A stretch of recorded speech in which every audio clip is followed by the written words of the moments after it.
बचपन में इसी प्रकार की एक नदी को हम नाव से पार कर रहे थे। तो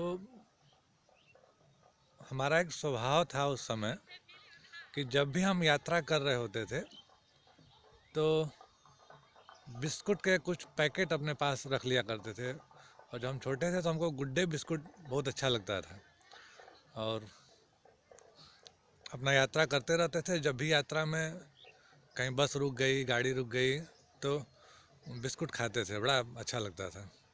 तो इसी प्रकार से एक नदी को हम नाव से पार कर रहे थे और हमारे साथ साथ और लोग भी उस नदी को पार कर रहे थे। तो बड़ा अच्छा लग रहा था नदी को नाव से पार करते वक्त। तो ऐसे ही बिस्कुट का एक पैकेट रखे हुए थे और हमारा मन किया कि क्यों ना आनंद उठाया जाए इस बिस्कुट का। तो अभी हम बिस्कुट का पैकेट खोले ही थे कि एक माँ की गोद में एक बच्ची बैठी हुई थी और बच्ची जो है हमारे बिस्कुट को लालच भरी निगाहों से देख करके और अपनी माँ से बिस्कुट बिस्कुट का जिद करने लगी।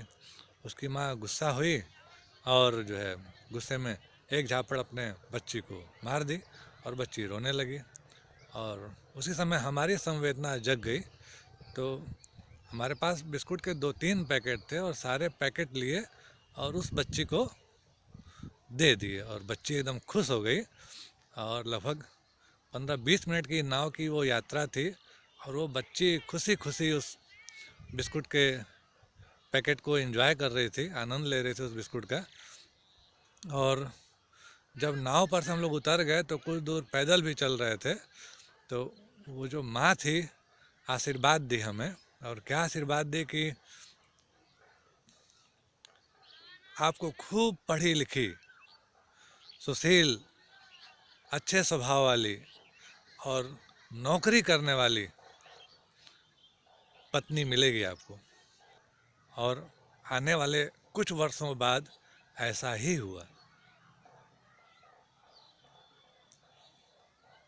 बाद में इन सब चीज़ों पे हमें विश्वास होने लगा कि हम जो बोते हैं वही काटते हैं। हम जैसा किए होते हैं वो हमारे पास निश्चित ही लौट करके आता है। बिस्कुट का वह पैकेट